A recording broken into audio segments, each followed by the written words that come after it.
জি, বাংলায় যেরকম শব্দ আছে এই আরবিতেও শব্দ আছে। এখন বাংলার বর্ণমালাগুলো হলো শব্দের মাঝখানে লিখলে যেরকম ছিল শুরুতে ওইরকমই থাকে, কিন্তু আরবিতে হলো একটু পরিবর্তন হয়।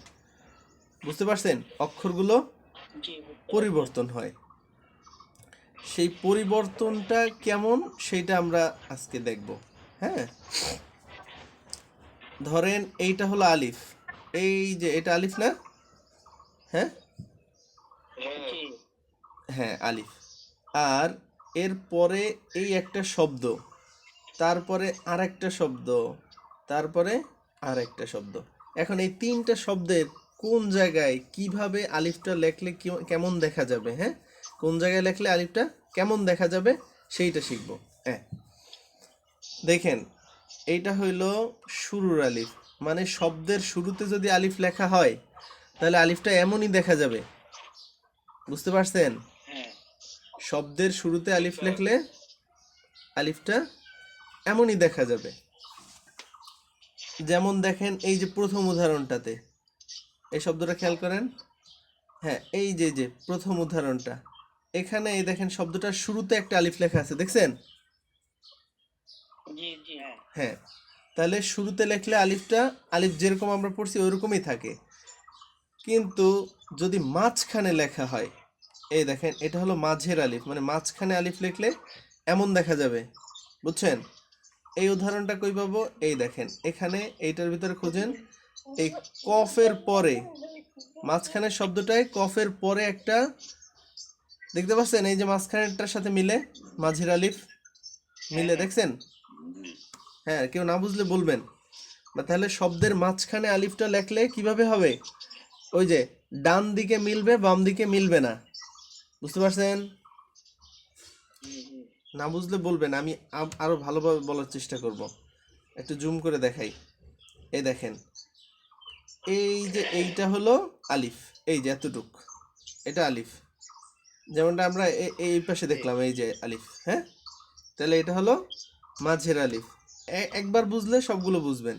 এরপর শেষে যদি আলিফ লিখি তাহলে কেমন হবে? এটা ওই মাঝেরটার মতোই। এই দেখেন শেষে, এই শেষে আলিফ, মিমের পরে এটা কি? আলিফ। বুঝতে পারছেন? হুম, হ্যাঁ। তাহলে এটাকে আমরা পড়ব হলো, এই যে এই শুরুরটাকে বলবো আলিফ। শুরুরটা হলো স্বাভাবিক আলিফ। এরপরে এইটা শুরুর আলিফ, এইটা মাঝের আলিফ, এইটা শেষের আলিফ। বুঝতে পারছেন? জি হ্যাঁ, মানে হলো শব্দের শুরুতে থাকলে আলিফটা এরকম, মাঝখানে থাকলে আলিফটা এরকম, শেষে থাকলে আলিফটা এরকম হবে। হ্যাঁ, তাহলে পড়ার সিস্টেম হলো, আমি পড়লাম এই শুরুর আলিফ, এটা পড়লাম। এরপর সবগুলো উদাহরণের ভিতরে খুঁজবো যে আলিফটা শুরুতে কোন জায়গায় কোন জায়গায় এরকম আছে। আমি এই পেজটা গ্রুপে দিয়ে দিব, ওখান থেকে নিয়ে সারাদিন চর্চা করবেন। এবার আবার পড়বেন মাঝের আলিফ, এইটা হলো মাঝের আলিফ। এরপর আবার এই পুরা জায়গাটায় খুঁজবেন যে কোথায় কোথায় মাঝের আলিফটা আছে, দেখে আয়ত্ত করতে হবে। এরপরে শেষের আলিফ নেবেন, যে এটা হলো শেষের আলিফ, শেষে লিখলে এরকম হয়। আবার সব উদাহরণগুলোতে এইভাবে খুঁজতে থাকবেন যে কোথায় কোথায় শেষের আলিফটা আছে। আচ্ছা, তাহলে কি পড়লাম? আলিফ, শুরুর আলিফ, মাঝের আলিফ, শেষের আলিফ।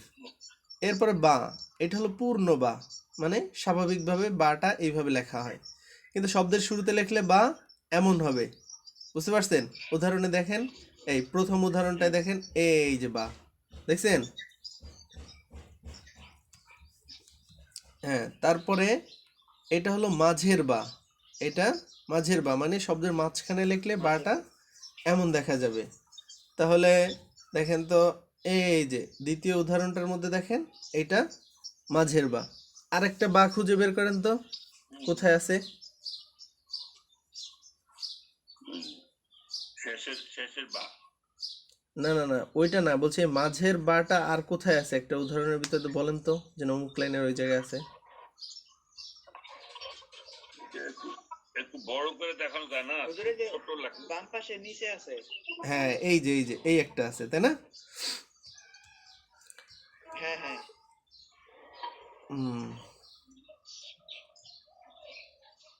ওকে, এবার দেখা যাচ্ছে? এবার দেখা যাচ্ছে। ওকে, আরো একটু বড় করে দেই। ওকে, ঠিক আছে। তারপরে শেষের বা, এইটা হলো শেষের বা। আমরা একটু খুঁজি কোথায় কোথায় শেষের বা আছে। দেখেন এই 3 নাম্বার উদাহরণের ভিতরে এই একটা বা, দেখছেন মিল আছে না? শেষের বা এই উদাহরণের শেষে। আর একটা বা খুঁজে বের করেন তো, কোথায় আছে শেষের বা?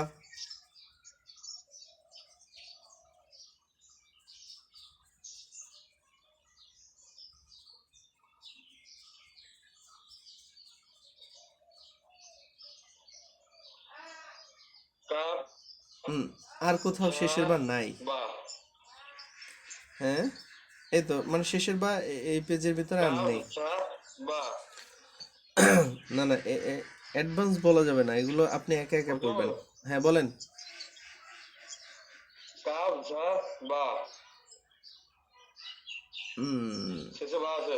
কোন জায়গায় কোন জায়গায়?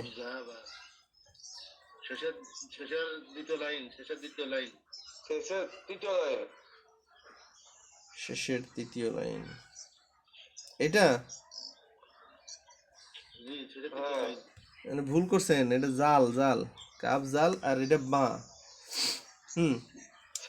তাহলে শোনেন শোনেন, আমরা যেই বা খুঁজতে বলছিলাম এইটা কিন্তু সেই বা না। শেষের বা ঠিক আছে, কিন্তু এটা পূর্ণ বা, বুঝতে পারছেন? এটা হলো এমনি বা, আর এই বাটা হলো যুক্ত থাকবে, এই যে দেখছেন, একটু যুক্ত থাকবে, এই যে দেখছেন, এটা হলো যুক্ত বা। আমরা যুক্তগুলো পড়তেছি, এটা হলো আলাদাই বা। ঠিক আছে, এটা তো দেখে বোঝাই যায়, এটা তো এমনিই পড়ছি আমরা বা। ওকে, তারপরে তা। তাহলে আমি এমনি বলে দেই, আপনাদের আজকে বাড়ির কাজ থাকবে, এগুলো খুঁজে খুঁজে দেখে দেখে আয়ত্ত করবেন, কেমন? তাহলে এটা হলো তা, এই শুরুর তা, এটা মাঝের তা, এটা শেষের তা। এটা সা, শুরুর সা, মাঝের সা, শেষের সা, সবগুলো খুঁজে দেখবেন। আচ্ছা দেখেন, এখানে একটা বোঝার বিষয় আছে, এটা আমি বলে দিই। সেটা হলো দেখেন, এই বা তা সা সবগুলো দেখতে কিন্তু একই রকম, কিন্তু পার্থক্য কোথায়? ফোঁটায়, ওই ফোঁটাগুলো। হ্যাঁ, ওগুলোকে নুক্তা বলে। তাহলে পার্থক্য নুক্তায়। বায়ের হলো নিচে একটা নুক্তা, আর তায়ের হলো উপরে 2টা নুক্তা, সায়ের হলো উপরে 3টা নুক্তা। ঠিক আছে? হ্যাঁ, এই দিকটা খেয়াল রাখতে হবে। হ্যাঁ, নুক্তা দেখে আমাদেরকে চিনতে হবে। আচ্ছা, তারপরে এইটা হলো জিম, এটা পূর্ণ জিম। দেখেন এই জিমের এই নিচের অংশ যদি কেটে ফেলি, উপরের অংশ যতটুক অতটুক দেখে চিনতে হবে। এই যে এইটা হলো শুরুর জিম, দেখছেন উপরের অংশ নেয়া শুধু এই মাথাটুকু, বুঝতে পারছেন? আর এইটা হলো মাঝের জিম, এইটা শেষের জিম, কেমন? এইটা হলো হা, এইটা শুরুর হা, এটা মাঝের হা, এটা শেষের হা। হ্যাঁ, এইটা হলো খ, এইটা শুরুর খ, এটা মাঝের খ, এটা শেষের খ। হ্যাঁ, আবার দেখেন এইখানেও কিন্তু একই সেম জিনিস। আপনার সবগুলো দেখতে একরকম, শুধু পার্থক্য করতে হবে কি দেখে? নুক্তা দেখে, নুক্তা। হ্যাঁ, জিমের নিচে একটা নুক্তা, হায়ের কোনো নুক্তা নেই, আর খয়ের উপরে একটা নুক্তা, দেখছেন? কঠিন লাগে নাকি আপনাদের? হ্যাঁ, ওকে, ঠিক আছে। তারপর হলো দাল, এটা পূর্ণ দাল, এটা শুরুর দাল। তা শুরুতে দাল লিখলে দালের মতোই, দাল আসলে সব জায়গায় দালের মতো দেখা যাবে। এটা মাঝের দাল, এইটা শেষের দাল। এই যে উদাহরণের ভিতরে পেয়ে যাবেন, প্রত্যেকটার উদাহরণ আছে এখানে। শুরুর দাল, এই যে মাঝের দাল, এই যে শেষের দাল। আচ্ছা, তারপরে হলো জাল, জালও একই রকম। এই যে শুরুর জাল, মাঝের জাল, শেষের জাল। হ্যাঁ, সব জালগুলো একই রকম। পার্থক্য কোথায় দাল আর জালের?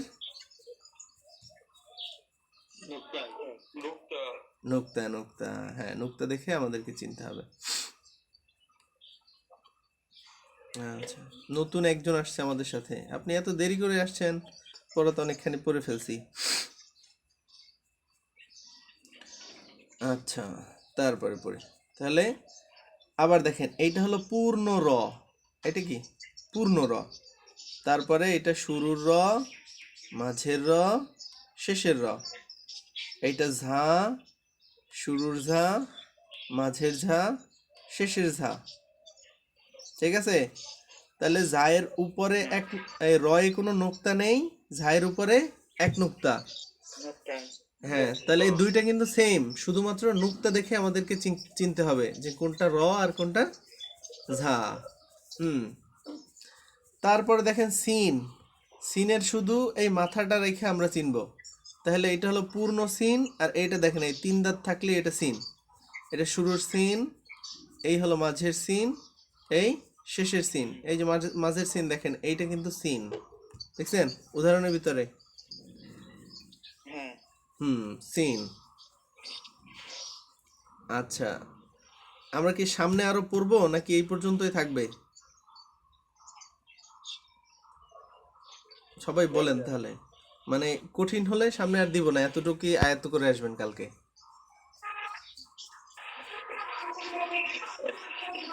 জি, কারো কঠিন লাগলে বলেন, তাহলে আর দিব না।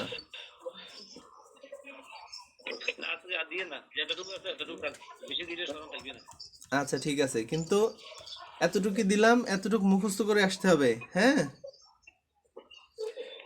আর আমি দুইটা পেজ আছে ইয়া পর্যন্ত, দুইটা পেজই আমি গ্রুপে দিয়ে দিব। আপনারা যে পারেন দুইটা পড়লেন, আর না পারলে পড়া একটাই, কেমন? আচ্ছা ঠিক আছে। আর কোনো কারো জিজ্ঞাসা আছে কোনো? তাহলে বলেন। কোনো জিজ্ঞাসা নাই। কালকে বলছিলাম যে না আপনাদের, জি জি জি, ছোট ছোট, মনে হচ্ছে। হ্যাঁ আমি তো এই ফটো দিয়ে দেব গ্রুপে, ওখান থেকে ডাউনলোড করে আপনি আপনার মনের মতো করে বড় করে দেখবেন। হুম। আচ্ছা, তারপরে আমরা দোয়া দুরুদ শিখতে চাই, মাসলা মাসাইল শিখতে চাই। কারো কোনো জানতে চাওয়া মাসলা আছে যেটা শিখতে চান?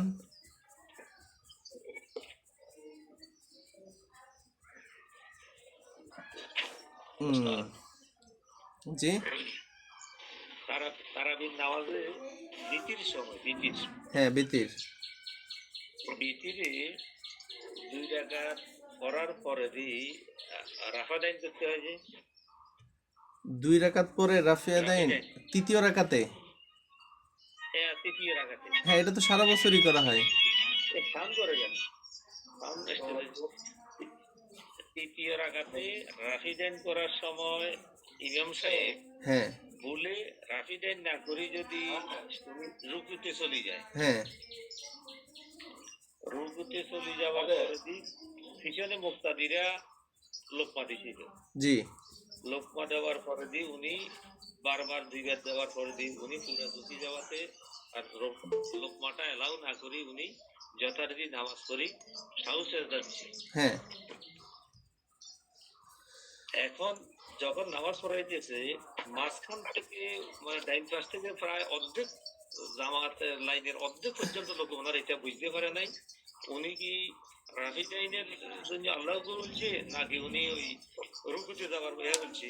এগুলা ওই অংশের লোক যথারীতি রুকুতে চলে গেছে, সরি রাফি ডাইন করে গেছে। হ্যাঁ যখন উনি সেজদায় চলে গেছে ওরা আর রুকুটা করতে পারে নাই, লাস্টে ওনার সাথে সরে গিয়েছে সেজদাতে। এখন নামাজটা কি হবে? ওই যারা নামাজ করতে পারে নাই আপনার রুকুটা ওদের মিস হয়ে গেছে, রুকু করা তো ফরজ, হ্যাঁ হ্যাঁ ফরজ মিস হয়ে গেছে। এখন কি করবে? হ্যাঁ, যাদের ওই রুকু, এই জন্য একটা ঘটনা ঘটছে আমার মসজিদে, এটা বিতর্ক সৃষ্টি হয়েছে। আমারও খেয়াল ছিল আজকে ক্লাসে আপনাকে এটা থেকে সমাধান জানবো, ভালো হয়েছে আপনি বলে দেওয়াতে আমার স্মরণ হয়েছে এখন। আচ্ছা এটা আচ্ছা, সমাধান কি? হ্যাঁ যারা রুকুটা মিস করে ফেলছে। আমি বলি, একটা ব্যাপক কথা হলো ফরজ যদি ছুটে যায়, যে কোনো ভাবেই ছুটে যাক, তাহলে নামাজ আবার পড়তে হবে, হ্যাঁ। আর অজিব যদি ছুটে যায়, যদি মনের ভুলে ছুটে যায় তাহলে সাহু সিজদা দিলে নামাজ পূর্ণ হয়ে যায়, কিন্তু যদি আপনার ওয়াজিব ইচ্ছাকৃত ছেড়ে দেওয়া হয় তাহলেও নামাজ দোহরাইতে হয়। বুঝতে পারছেন? হ্যাঁ, তাহলে ওই যারা এখন এখন ওই যারা মুক্তাদি হ্যাঁ মুক্তাদি যারা আছে এরা তো ইচ্ছাকৃত ভাবে হয়নি, ওদের সাউন্ড বুঝতে পারে নাই উনি রুকুর জন্য আল্লাহ আকবার বলছে নাকি উনি ওই রাফি ডাইনের জন্য আল্লাহ আকবার বলছে, ওরা বুঝতে পারে নাই হুম এবং ওরা বেশি হয়ে গেছে। উনি যখন ওই সেজদাতে গেছে তখন বুঝতে পারলো, তখন রুকুটা ওভারটেক করে ওরা সেজদায় চলে গেছে, রুকুটা টোটালি মিস। হ্যাঁ, এরা কি যেভাবেই নামাজ হোক পড়তে হবে? ওদের ফরজ ছুটে গেছে, ওদেরকে আবার নামাজ পড়তে হবে। জি জি, করতে হবে।